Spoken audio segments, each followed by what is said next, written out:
বিভিন্ন নিউজে আমন্ত্রণ জানাচ্ছি আমি রফিকুল ইসলাম।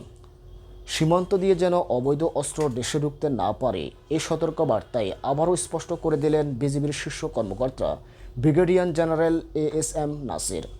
পাটগ্রামে বিজিবির নতুন সীমান্ত পাড়ি উদ্বোধনের সময় তিনি বলেন, সীমান্ত নিরাপত্তা জোরদার করা এখন সময়ের সবচেয়ে বড় চ্যালেঞ্জ।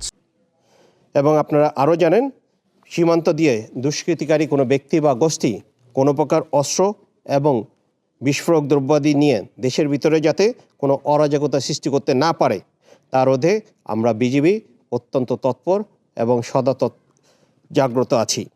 এরই ধারাবাহিকতায় সাম্প্রতিক সময়ে বিভিন্ন স্পেশাল অভিযান পরিচালনা করে উত্তর পশ্চিম রিজিয়ন এই পর্যন্ত 6টি বিদেশি পিস্তল, 5টি বিদেশি one shooter gun, 13টি magazine, 44টি ammunition এবং 2.3 বিস্ফোরক দ্রব্যাদি সীমান্তবর্তী এলাকা